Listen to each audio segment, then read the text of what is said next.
These two chapters are also deleted for this session. Okay, now come to the movement of ocean water. As you know, the ocean water is not static, it is also dynamic.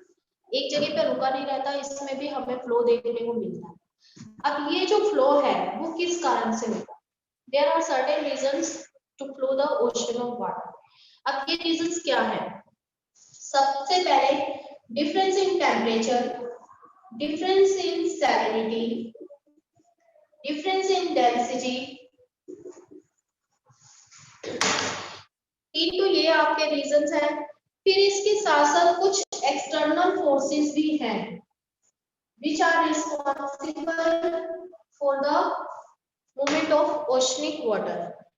These external forces is like wind, ocean currents, sorry, not ocean currents, that is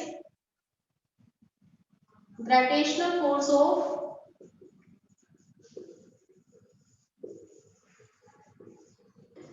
sun and moon. ठीक, कि ये जो है हमारे कुछ factors हैं जिनके कारण ओशन वाटर मूव करता है। अब ये तीन फैक्टर्स जो है वो पहले के चैप्टर्स में थे, प्रीवियस चैप्टर्स में, which are deleted, so we will discuss it in very short form. Temperature differences जब आता है तो टेम्परेचर डिफरेंसेस मैंने आपको बताया था कि जब टेम्परेचर डिफरेंसेस आएंगे तो उसके कारण क्या प्रोड्यूस होंगी? कन्वेक्शन करंट्स प्रोड्यूस होंगी। अब इसके प्रोड्यूस का भी वही रीजन है जैसे कि हमने कन्वेक्शन एयर करंट्स की थी, कि जहां टेम्परेचर ज्यादा है पानी का तो पानी क्या हो जाएगा? हल्का हो जाएगा, एक्सपैंड होगा और वो जो है फ्लो करना शुरू करेगा। अब एक एरिया से अगर पानी फ्लो कर रहा है तो यहाँ पर उसका वैक्यूम आ जाएगा। अब areas from the cold, sorry, water from the cold areas begin to sink, ये नीचे सिंक करना शुरू करेगा। ठीक, जिसके कारण इस तरीके से क्या हो जाएंगे? पानी में ही करंट्स फ्लो करना शुरू कर देंगे। और ये करंट्स जो है वो कहां से कहां तक फ्लो करती है? From one ocean to another ocean. ठीक, तो इसके कारण हमारे ओशन करंट्स फ्लो होती है। सेकंड, सबके कारण यही होगा, सैलिनिटी। हर एक ओशन के, आपको ये पता है कि जो ओशन वाटर है that is brackish, that is saline, उसमें डिफरेंट साल्ट जो है वो मिक्स होते हैं। अब साल्ट कहाँ से आते हैं? यू वेल नो कि रिवर्स जो है वो फ्लो करती है और अल्टीमेट उनका डेस्टिनेशन क्या है? Oceans, they merge into the oceans. Moreover, the crust of the oceans also spread the salt in the oceanic water. When the volcanic eruptions took place at the oceanic crust, they also include the salt in the oceanic water, and that makes the difference between the salinity of different oceans. Indian Ocean की salinity अलग है, Pacific की अलग है, इस तरीके से salinity जो है अलग है। जहां पर हाई salinity होगी तो हाई salinity के कारण डेंसिटी क्या हो जाएगी? हाई हो जाएगी पानी की। अब उसमें अगर आप मान लो कोई वाटर लेते हो और वाटर में कुछ सॉलिड वेस्ट डाल देते हो, साल्ट ही डाल देते हो, तो एक पानी जो है वो बिल्कुल क्लीन है, उसकी डेंसिटी क्या होगी? कम होगी। लेकिन उसी पानी में जब आपने साल्ट इंक्लूड कर दिया तो उसकी डेंसिटी क्या हो जाएगी? इंक्रीज हो जाएगी। तो हाई डेंस सॉल्ट वाटर जो है वो क्या होना हो जाएगा? सिंक होना शुरू हो जाएगा। और उसके स्पेस को जब वो सिंक होगा तो इट मीन्स उसके स्पेस को फिल करने के लिए दूसरी साइड से वाटर आएगा और इस तरीके से फिर से वही कन्वेक्शन करंट्स फ्लो हो जाएंगे और वाटर मूव करना शुरू हो जाएगा। क्लियर हुए ये तीनों? अब इस चैप्टर से रिलेटेड जो हमारी फोर्सेस है that is external forces. External forces like wind, पानी तब तक फ्लो नहीं करेगा जब तक विंड ना ब्लो हो, वो अपनी ही जगह पर ऊपर नीचे होता रहेगा। वेव्स आप प्रोड्यूस देखते हो होती है ओशंस में, that is due to the wind energy. Flow तब करती है वो जब विंड फ्लो करती है, तब वो फ्लो करेंगे। ऐसे ही ग्रेविटेशनल फोर्स होती है सन और मून की, उसके कारण ओशंस में क्या आते हैं? टाइड्स। तो टाइड्स क्या है कि पानी का ऊपर उठना, जिसको हम हाई टाइड कहते हैं, और पानी का नीचे आना, दैट इज लो टाइड। तो दिन में 2 बार जो है ओशंस का वाटर जो है ऊपर उठता है और नीचे आता है due to the gravitational force of sun and moon. Clear हुए कि ये फैक्टर्स हैं जो वाटर के लिए, वाटर मूवमेंट के लिए रिस्पॉन्सिबल है। अब 3 तरीके की वाटर मूवमेंट्स जो है हमें देखने को मिलती हैं। 3 टाइप्स ऑफ वाटर मूवमेंट्स क्या है?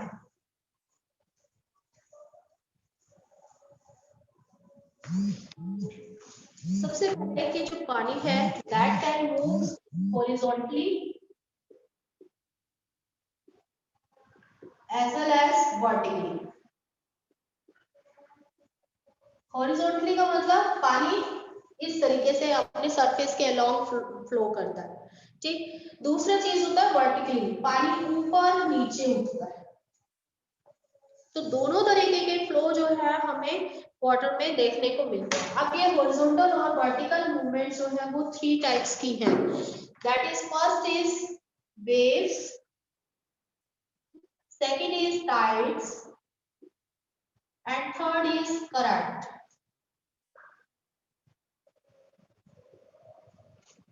The water moves in these 3 ways: waves, tides and currents. Waves and currents, these two, waves and currents, these are horizontal movement. ये दोनों ही इस तरीके से फ्लो करती है, ठीक है। While the tides are the vertical movement of the ocean. इसमें पानी ऊपर नीचे होगा, ऊपर जाएगा और नीचे आएगा। So these two are horizontal movement of the water, while the tides are vertical movement of the water. अब सबसे पहले इसमें हम देख लेते हैं ओशन करंट्स। ओशन करंट्स क्या है? जब कंटिन्यूअस फ्लो होता है वाटर का to a long distance to a definite direction, that is called ocean currents. अभी जैसे मैंने आपको बताया कि 3 चीजें, टेम्परेचर, सैलिनिटी और डेंसिटी, इन तीनों के कारण जो है पानी में मूवमेंट स्टार्ट होती है। And water flows from one ocean to another ocean, एक ओशन से दूसरे ओशन तक पानी फ्लो करता है। अब इतने फ्लो के लिए क्या चाहिए?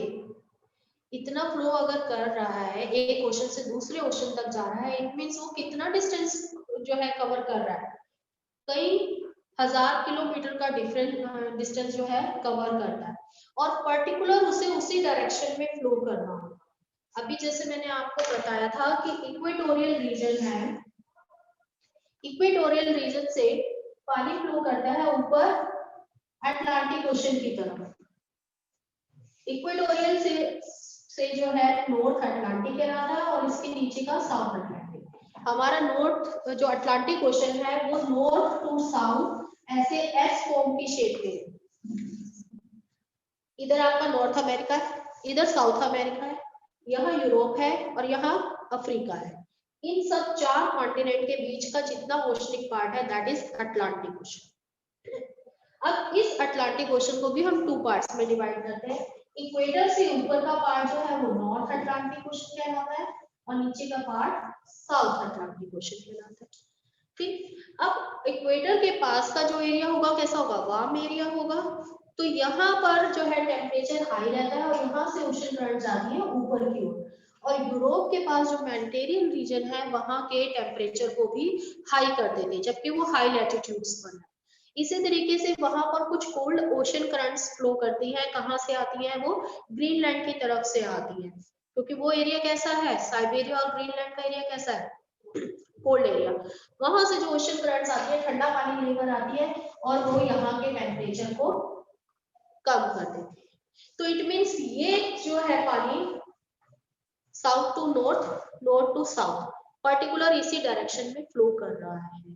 तो इसे हम क्या कहेंगे? करंट्स, ठीक है। Means currents are the continuous flow of huge amount of water in a definite direction. अब वेव्स क्या होती है? यहाँ पर हम वेव्स को इसमें ध्यान से देखेंगे कि वेव्स जो है वो अपने एरिया से मूव नहीं करती until or unless the wind belongs। जब तक विंड ब्लो नहीं करती तब तक वेव्स जो है वो फ्लो नहीं करती। वेव्स का मतलब क्या होता है? पानी का ऊपर नीचे होना। अगर किसी रीजन में विंड जो है वो स्टैटिक है, फ्लो ही नहीं कर रही, तो इट मीन्स वहां पर सिर्फ आप क्या देखोगे कि पानी ऊपर नीचे हो रहा है। अब इस चीज को आप कैसे रिकॉग्नाइज कर सकते हो? एक वुडन पीस जो है आप पानी में डाल दो, आप वुडन पीस को जब पानी में डालोगे वो सिर्फ ऊपर नीचे आएगा लहरों से, वो आगे तक नहीं जाएगा। ठीक है, टू एंड फ्रो वो फ्लो नहीं करेगा, अप एंड डाउन मूव करेगा। It means waves are not moving because waves derive their energy from the wind।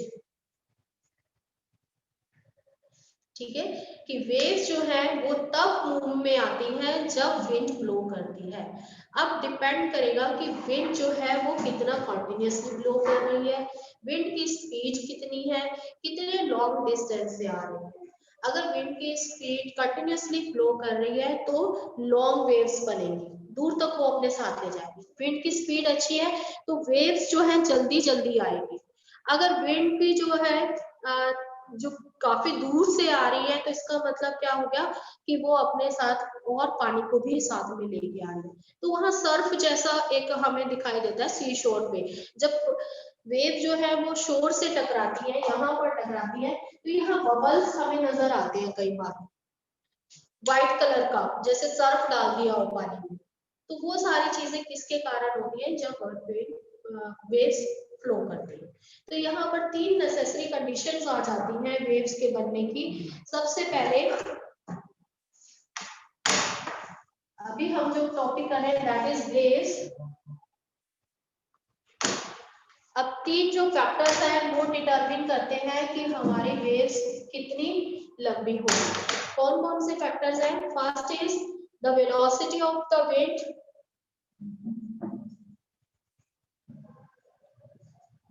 the velocity of the wind.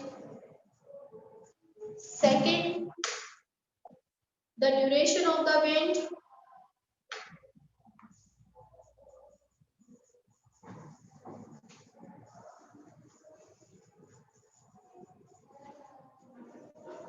And third, the distance.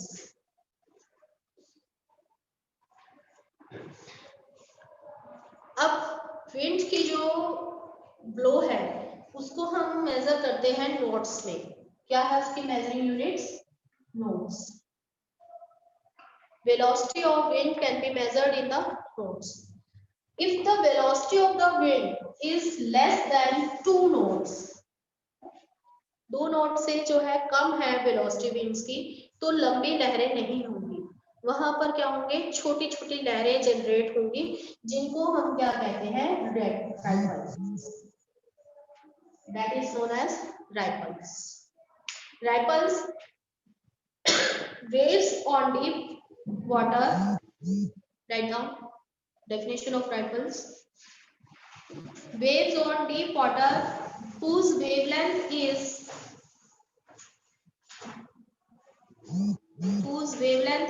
a few centimeter or less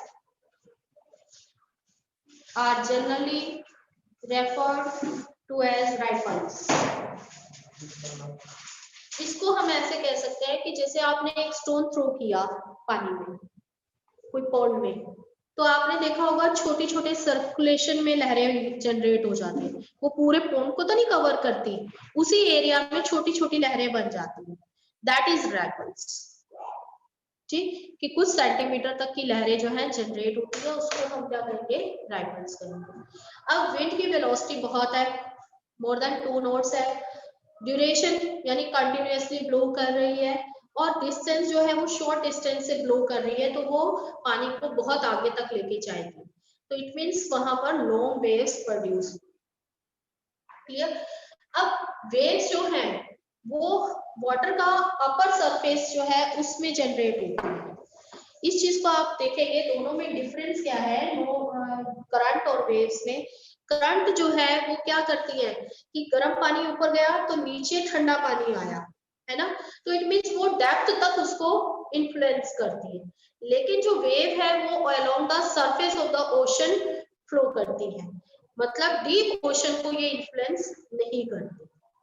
that is generate only the surface of the ocean.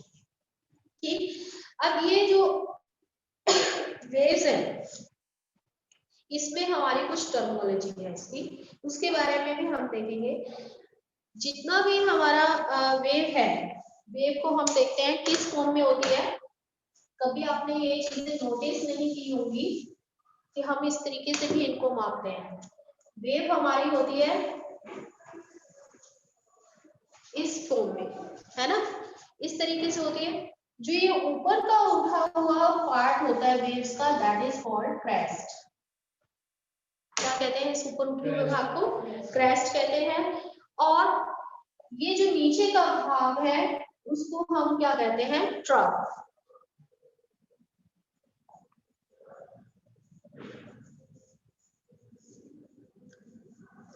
Clear? अब ये भी इसका क्या हो गया? Crest, और ये इसका ट्रफ। अब लहरें इस तरीके से ऊपर नीचे क्यों आती हैं?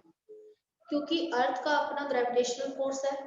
अब ये ग्रेविटेशनल फोर्स क्या करता है? पानी को अपनी ओर अट्रैक्ट करता है, जिससे पानी क्या होगा? नीचे आएगा। ठीक, अब ये नीचे आएगा तो ये नीचे के पानी को पुश करेगा, पुश करेगा तो ये पानी जो है ऊपर उठेगा, और ये फिर से ऊपर गया। तो इट मींस यहाँ पर क्या होगा? ग्रेविटेशनल फोर्स के कारण पानी नीचे आया, फिर नीचे के पानी को वो क्या करेगा? ऊपर पुश करेगा, और इस तरीके से ये पानी ऊपर जाएगा। तो ये हमारी क्या बन जाती है? वेव्स बन जाती है, ऊपर नीचे। इसीलिए हम कहते हैं कि under the waves the water moves in circular motion. इस मोशन में कर रहा है यहाँ पर, ये कौन सा मोशन दिख रहा है आपको? सर्कुलर मोशन में मूव करता है पानी। क्लियर हुआ इतना topic? Now come to the terminology.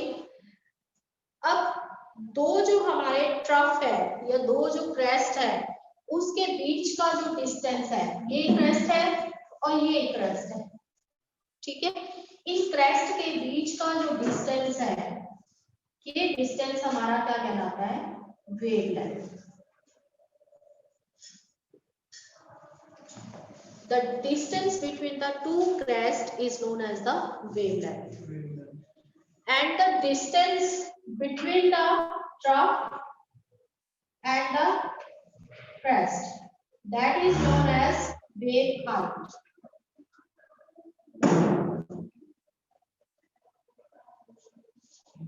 That is known as wave height.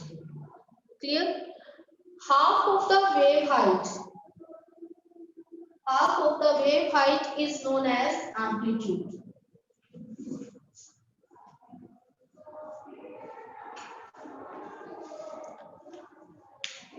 Clear हुआ? ये आपको टर्मिनोलॉजी आनी चाहिए। सबसे पहले मैंने आपको बताया कि the upper part of the wave is known as crest, where the falling part is known as the trough. The difference between the two crest is known as wavelength, and the difference between the crest and trough, vertical difference, so that distance is known as wave height. Half of the wave height is known as amplitude. Clear हुए? इसके बाद आपकी आती है velocity of wave.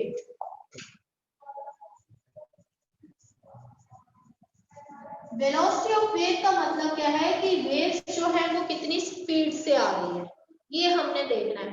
कभी कभी आपने देखा हो जब तूफान आता है, सपोज कि जब तूफान आता है, आप मूवीज में देखते हो या अभी रिसेंट न्यूज थी केरला की थी और सारी जगह की आपने देखी कि जब तूफान आ रहा है तो लहरें बहुत तेजी से आ रही है शोर तक, है ना।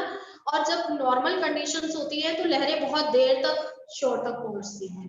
तो वेलोसिटी क्या है वेव्स की, कितनी स्पीड से लहरें आ रही हैं, so that is known as velocity of waves, and it can be determined by the wavelength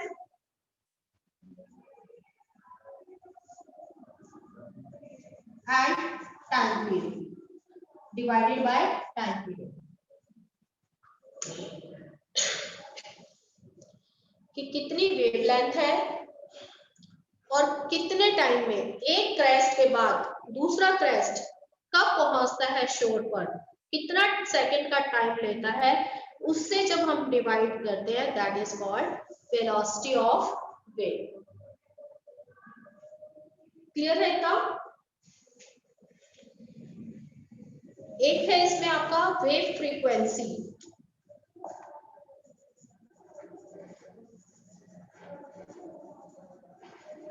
wave frequency is also similar to the velocity of waves. अब यहाँ पर क्या है कि एक सेकंड में हम इसको मेजर करते हैं, एक सेकंड में टू क्रस्ट जो है वो कितनी देर तक कितनी बार आते हैं। The flow of two crest in 1 second that is called wave frequency. एक सेकंड में कितनी बार जो क्रेस्ट है वो शोर तक आता है that is called wave frequency, कि कितनी जल्दी जल्दी वेव्स जो है वो वहां पर ब्लो कर रही है। क्लियर है इतना?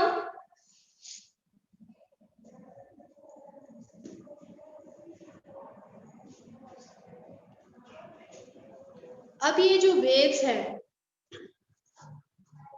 ओशनिक करंट्स जो फ्लो करती है that covers 1000 of miles. Sometimes waves also covers 1000 of miles. It depends upon the velocity of wind and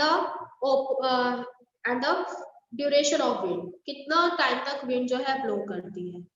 अब ये जो वेव्स हैं वो क्या करती हैं, ये शोर तक जब पहुंचती है तो इनका जो वेलोसिटी है वो क्या हो जाती है, रिड्यूस हो जाती है।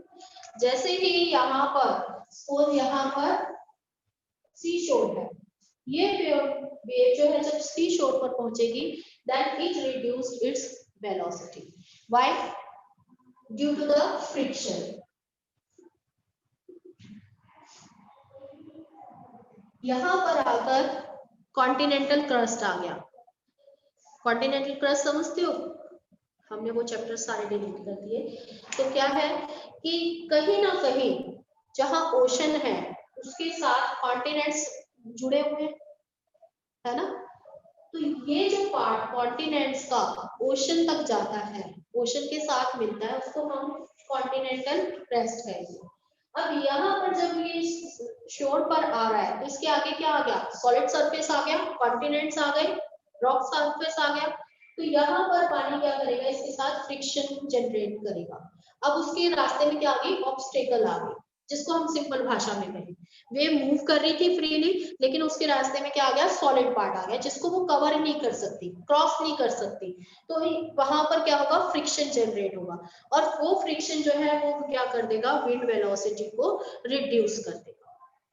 तो वहां पर कभी आपने देखा हो कि किनारे तक आती है लहरें और टकराकर बैक चली जाती है ना, रुक जाती है, फ्लो कम हो जाता है। तो इट मींस वहां पर क्या होता है, फ्रिक्शन जनरेट होता है जो विंड वेव वेलोसिटी को रिड्यूस कर देता है। क्लियर? अब नेक्स्ट टॉपिक आता है हमारा टाइड्स।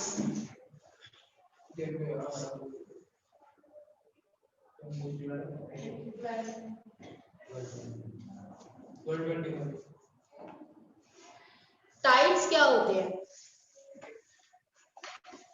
ये सारी टर्मिनोलॉजी आपने लर्न करनी है वेव से रिलेटेड।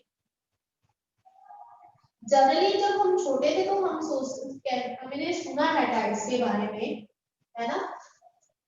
तो ये कहा जाता था कि टाइड्स जो है वो क्या होते हैं, दिन में 2 बार समुद्र का पानी ऊपर उठता है और 2 बार नीचे उठता है, यही सुना है ना हमने जनरली, है ना। लेकिन हर ओशन में ऐसा नहीं होता, टाइड्स का ड्यूरेशन हर ओशन में डिफर होगा, क्योंकि जो सन और मून की पोजीशन है वो चेंज होती रहती है, और अर्थ के हर प्लेस पर वो इक्वल इन्फ्लुएंस नहीं डालती, जिसके कारण हर ओशन सेम टाइड्स एक्सपीरियंस नहीं करता। अगर आप नेट पर सर्च करोगे तो हर ओशन का आपको एक टाइड चार्ट मिलेगा कि किस टाइम जो है टाइड्स आएंगे इस ओशन में, किस टाइम हाई टाइड होंगे, किस टाइम लो टाइड होंगे, दिन में कितनी बार आएंगे, और उस टाइड चार्ट के अकॉर्डिंग ही जो ये शिपिंग है वो प्रोसेस होता है। यानी जो शिप्स है वो सेल करते हैं वाटर में just because of tides. Tides है क्या, कि क्या है, सपोज ये अर्थ है, ये मून है और ये सन है।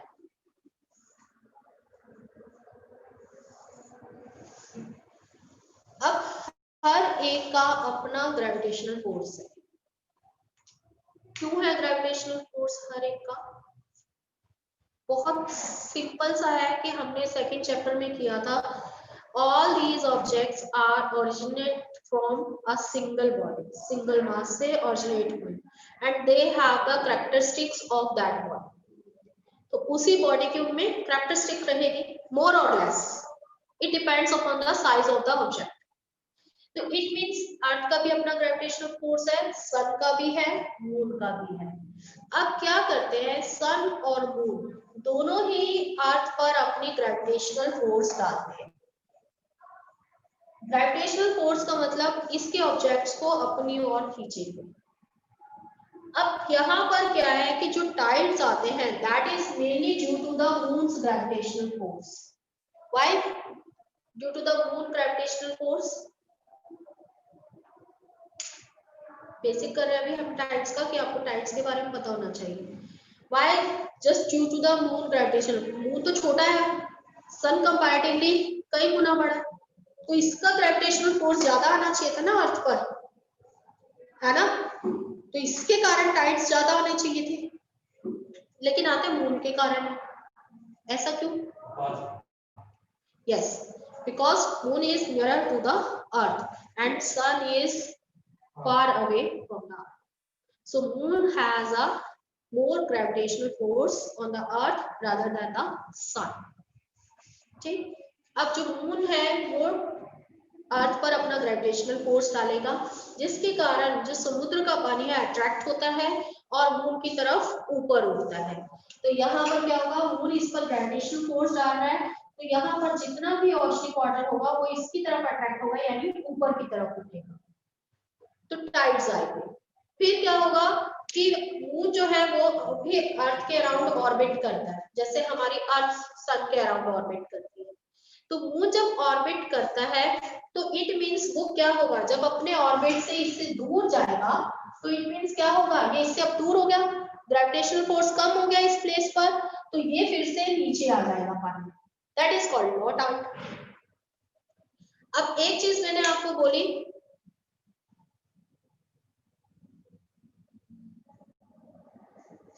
एक चीज मैंने आपको कहा कि हर ओशन में सेम टाइप का टाइड्स नहीं आते। इसका रीजन क्या हुआ, because the moon orbit around the earth and when where the moon is nearer to the earth, the place on the earth, that will experience the high tide. ठीक है, and the place on the earth which is far away from the moon, that will experience low tide. Clear है इतना basic? फिर हम इसकी जो types के जो टाइप्स हैं वो उनको हम इजीली कर पाएंगे। फिर इसी तरीके से अर्थ जो है वो भी सन के अराउंड ऑर्बिट करती है, अपने एक्सिस पर भी ऑर्बिट करती है। तो एक बार जो है अर्थ का फेस जो है सन के सामने आता है और एक बार पीछे हो जाता है, उससे बैक हो जाता है। तो इसके कारण भी जो है अर्थ पर टाइड्स की सिचुएशन डिफर हो जाती है।